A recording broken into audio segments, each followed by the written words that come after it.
अभी मैं आपको ये बता रहा हूँ पीएबी एक्टिविटीज़ को करने के लिए क्या क्या रिक्वायरमेंट होता है। ठीक है, तो सबसे पहले जब जिस ब्रांच में आपको जाना है उसका सोल आईडी से मेल कर दीजिएगा। मेल जाने के बाद ठीक है, आपको ब्रांच में जाने को रहता है। ब्रांच में जब आप जाते हैं ठीक है, तो वहाँ पे आपको ऑपरेशन हेड से मिलना होता है या ब्रांच हेड से। उससे मिल के ऑपरेशन हेड या ब्रांच हेड से आप मिल लीजिएगा। उसके बाद आपको काम क्या करना है, तो काम क्या करना मैं आपको सारा बताता हूँ। सारे सिस्टम का जितने भी आईटी एसेट्स हैं, जैसे लैपटॉप डेस्कटॉप हो गए, प्रिंटर स्कैनर हो गए, ठीक है, या सर्वर रूम में राउटर स्विच हो गए, सारे का हमें सीरियल नंबर नोट करना होता है। ठीक है, तो सीरियल नंबर नोट करने के लिए आपको एक ब्रांच टेम्पलेट मिलता है। ठीक है, जो कि आप देखिए यहाँ पे ब्रांच टेम्पलेट यहाँ पे जो रखा हुआ है, आपको मैं ये दिखा रहा हूँ। यहाँ पे जो ब्रांच टेम्पलेट है यहाँ पे आप देख रहे हैं, इस ब्रांच टेम्पलेट को आपको ओपन करना होगा। और ओपन करने के बाद नॉर्मली अगर आपको प्रिंट लेने में कोई इशू है, आप एक पेज पे लिख लीजिएगा। देखिए यहाँ पे लिखा हुआ है branch department PAB sign off. ठीक है, ये हो गया। इसमें बीएम का सिग्नेचर करा के आपको रिपोर्ट बनाने के बाद कराना होगा। उससे पहले मैं आपको ये बता दूं कि आप एक नॉर्मल पेज पे भी लिख सकते हैं कि branch name, SOL ID, Axis Bank का एम्प्लॉय आईडी लिखना है। ठीक है, सीआई टाइप में आपको लिखना है। डेस्कटॉप है तो डेस्कटॉप, जैसे कि आप देख रहे हैं इसमें लिखा हुआ है डेस्कटॉप। ठीक है, इसमें एक्सिस बैंक का एम्प्लॉय आईडी, इसमें डेस्कटॉप, इसमें मार्क सिलेक्शन, इसमें आपको लिखना है किस कंपनी का है, यानी ब्रांड नेम लिखना है। जैसे एसर है, एचपी है, जिसका भी है वो आपको ब्रांड नेम लिखना है। उसमें उस ब्रांड में कौन सा मॉडल है वो आपको मॉडल डिनोट करना है। ठीक है, आप जैसे ही वो मॉडल लिखते हैं उसके बाद आपको सीरियल नंबर लिखना है। जैसे कि आप देख रहे होंगे यहाँ पे सीरियल नंबर मैं लिख चुका हूँ, आपको इसमें सीरियल नंबर लिखना है। एफआर कोड आपको नोट अवेलेबल कर देना है। ठीक है, क्योंकि एफआर कोड नहीं है, आपको एफआर कोड इस पर नोट अवेलेबल करना है। अब एसेट्स का कंडीशन लिखना है, लाइव है वो या स्पेयर्स है। ठीक है, तो हमें स्पेयर्स नहीं, हमारा ये सारा एसेट्स लाइव है तो हम इस पर लाइव लिख देंगे इसमें। ठीक है, वर्किंग स्टेटस में हमें लिखना है वर्किंग और नॉट वर्किंग। तो हम सिर्फ वर्किंग का ही अभी आपको बता रहे हैं, नॉट वर्किंग का नहीं बता रहे हैं, तो हम इसमें वर्किंग लिखेंगे। अब उसके बाद आगे क्या करना है, हम जिस एम्प्लॉय का आईडी लिखेंगे, एम्प्लॉय आईडी, उनका सिस्टम का हमें आईपी एड्रेस निकालना है। ठीक है, आईपी एड्रेस निकाल के नीचे लिख देंगे उनका होस्ट नेम भी निकाल के नीचे लिख देंगे। अब देखिए सबसे पहले मैं आपको ये बता दूं, अगर आप जानते हैं कोई बात नहीं है, नहीं जानते हैं फिर मैं बता देता हूं। ये आईपी एड्रेस और होस्ट नेम कहाँ मिलेगा मुझे, एक साथ दोनों को मैं निकालने के लिए बता रहा हूँ। ठीक है, तो एक साथ दोनों निकालने के लिए सबसे पहले हम लोग क्या करेंगे, विंडो प्लस आर का बटन दबाएंगे। ठीक है, जैसे कि आपको मैं बता दूँ, यहाँ पर हम लोग विंडो प्लस आर का बटन दबाएँगे और हमारा कमांड प्रॉम्प्ट खुल जाएगा। ठीक है, तो विंडो प्लस आर हमने दबाया, यहाँ पे देखिए कमांड प्रॉम्प्ट। अब हम इस पर टाइप करेंगे CMD। हम कमांड प्रॉम्प्ट्स खोल लेते हैं। जैसे हमारा कमांड प्रॉम्प्ट्स खुल जाता है तो आपको यहाँ पे आईपी निकालना है, तो आपको यहाँ पे लिखना होगा, देखिए आपको यहाँ पे लिखना होगा ये आईपी लिखना होगा कॉन्फ़िग। ठीक है, आईपी कॉन्फ़िग लिखना होगा आपको यहाँ पे। देखिए आईपी कॉन्फ़िग, उसका आपको एक स्पेस देना है, उसका आपको बैकस्लैश देना है। बैकस्लैश आपको नंबर लॉक के बगल में मिलेगा। ठीक है, आपको बैकस्लैश दे देना है। बैकस्लैश देने के बाद आपको लिखना है ऑल। ठीक है, और उसका इंटर प्रेस कर दीजिएगा। जैसे ही आप इंटर प्रेस कीजिएगा आपको यहाँ पे देखिए सारा कुछ लिखा हुआ मिल जाएगा।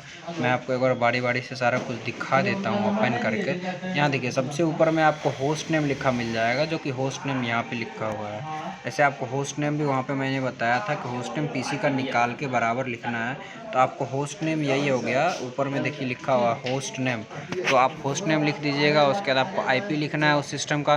तो इसमें देख लीजिए IPv4 प्रेफर्ड करके लिखा हुआ है। ठीक है, ये थोड़ा लाइटिंग के वजह से आपको भी, हाँ देख लीजिए यहाँ पे लिखा हुआ है ये IPv4 एड्रेस प्रेफर्ड जो लिखा रहेगा वही इसका सिस्टम का मेन आईपी हो गया। ठीक है, इसका 10.97.248.46 IPv4 का ये आईपी एड्रेस हो गया। होस्ट नेम ऊपर लिखा हुआ है D00007, उसके बाद ब्रांच का सोल आईडी रहता है। ठीक है, तो ये मैं आपको बता दिया कि आईपी एड्रेस और होस्ट नेम कैसे फाइंड करके लिखना है। ठीक है, इसको निकालने के लिए आपको कुछ नहीं करना पड़ेगा। ठीक है, आप लिखिएगा कमांड प्रॉम्प्ट खोल के IP कॉन्फ़िग ऑल, और आपको ये सारा निकल जाएगा। तो मैं ये भी आपको बता दिया। ठीक है, मैं आपको ये बताने जा रहा हूँ अभी कि हम लोग जैसे ये ब्रांच टेम्पलेट है। ठीक है, तो ब्रांच टेम्पलेट को कहाँ से निकालेंगे और कैसे निकालेंगे देख लीजिए। ब्रांच टेम्पलेट को निकालने के लिए या फिर काम करने के बाद आपको एक्सेल सीट कहाँ पे डालना है, नेटवर्क फोल्डर में डालना होगा। ठीक है, तो उसके लिए आप लोग को मैं वो क्रेडेंशियल दे दूँगा, जैसे कि हम वो खोल लेंगे, ठीक है।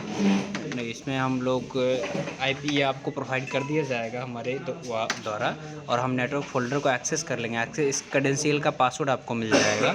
ये जैसे ही आपके सामने ओपन होता है, इसमें खोलिएगा, एक फ़ोल्डर होगा PAP 2020-21, ठीक है। जैसे ही PAP 2020-21 को आप एक्सेस करते हैं, उसके बाद आपको मैं बता दूं, PAP 2020-21 को एक्सेस करने के बाद इसमें एक सुदर्शन बिहार नाम का फ़ोल्डर होगा, ठीक है। जो कि देखिए मैं आपको दिखा रहा हूँ, सबसे नीचे में सुदर्शन बिहार नाम का एक फ़ोल्डर है। इस फ़ोल्डर में आपको डेट वाइज डेट, जैसे अगर जिस डेट को आप काम कर रहे हैं उस डेट का फ़ोल्डर इसमें बना हुआ है, आपको बनाने की ज़रूरत नहीं है। नहीं बना हुआ है तो आपको उस डेट का फ़ोल्डर बनाना है, और ये एक्सेल शीट आप ज़रूर डाल दीजिएगा, ठीक है। एक्सेल शीट इसमें डाल दीजिएगा, और इसमें एक्सेल शीट में आपको राउटर और स्विच का, जैसे कि आपको बताया, राउटर और स्विच का वॉल माउंटेड रहता है। आपको लिखने में कुछ इशू हो जाएगा तो मैं वो बता देता हूँ कि ये आपको कहाँ से मिलेगा, ठीक है। तो सबसे पहले आप जैसे यही फ़ोल्डर एक्सेस कीजिएगा, ठीक है। तो इस फ़ोल्डर में एक फ़ोल्डर बना हुआ रहता है, जो कि मैं आपको अभी दिखा रहा हूँ, ठीक है। हम फिर से उसको एक्सेस कर लेंगे, और इसमें आपको मैं अभी दिखा रहा हूँ, जैसे फिर से हम इसको खोल रहे हैं। जैसे ही खुलेगा इसमें एक देखिए CMD नेटवर्क डिवाइस टेम्पलेट लिखा हुआ है, ठीक है। नेटवर्क डिवाइस टेम्पलेट को हम ओपन करते हैं, ठीक है। नेटवर्क डिवाइस टेम्पलेट को ओपन करते ही हम क्या करेंगे, ये जो एक्सेल शीट हमारे पास खुलेगा, वो हमारे पास ऐसा एक्सेल शीट खुल जाएगा, ठीक है। जैसे एक्सेल शीट खुलेगा, इसमें देखिए नीचे में आपको स्विच और राउटर दोनों का लिखा हुआ है, स्विच और राउटर दोनों नीचे लिखा हुआ है। हम यहाँ पे सोल ID सर्च करेंगे, जैसे कि अभी हम 3253 पे हैं, सोल ID से हम सर्च कर लेंगे। ये देखिए सोल ID हमारा मिल गया 3253। इसमें हम क्या देखेंगे, नेम यहाँ पे दिया हुआ है हमें, यहाँ सोल ID वो हम वहाँ पे मिले, सीरियल नंबर, कॉल ID था, यहाँ पे देखिए हम सारा कुछ यहाँ से कंफर्म कर लेंगे, ठीक है। यहाँ पे सीरियल नंबर दिया हुआ, IP एड्रेस दिया हुआ, तो यहाँ से हम कॉपी करके वहाँ पे पेस्ट भी कर सकते हैं, या हम यहाँ से देख के लिख लेंगे, ठीक है।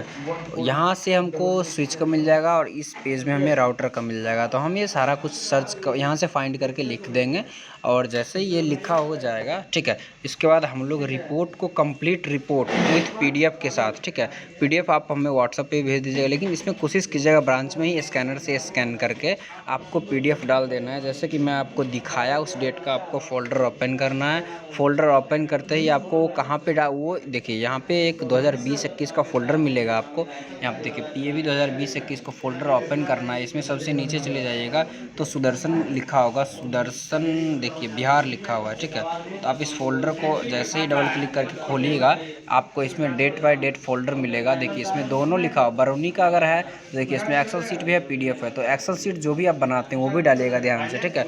और कोई भी इशू होगा आप लोग तो IT टीम से बात कर लीजिएगा। और इसी तरह आपको सारा कंप्लीट चेकलिस्ट बनाना है, जैसे कि मैं बना के रखा हूँ पहले से, वो मैं आपको दिखाता हूँ एक और फिर से। एक्सेल शीट तो मैं आपको पहले भी दिखाया, लेकिन एक बार अभी फिर से दिखा रहा हूँ। जैसे देखिए प्रिंटर जितना है वो सारा यहाँ पे एंट्री करना है, ठीक है। उसके बाद आपको ये फाइल को सेव कर लेना है डेस्कटॉप पे, जैसे कि आप कर लीजिएगा सेव एज, और देखिए दलसिंह सराय। उसके बाद यहाँ पे टेम्पलेट रहेगा, उसको मिटा के दलसिंह सराय हम लिखते हैं सोल ID के साथ। आप यहाँ पे इसको सेव कर दीजिएगा। सेव करने के बाद आपको यहाँ से ये कॉपी करके नेटवर्क फ़ोल्डर में डाल देना है। नेटवर्क फ़ोल्डर एक्सेस करने का आपको क्रेडेंशियल मिल जाएगा, ठीक है। तो चलिए, ओके, थैंक यू।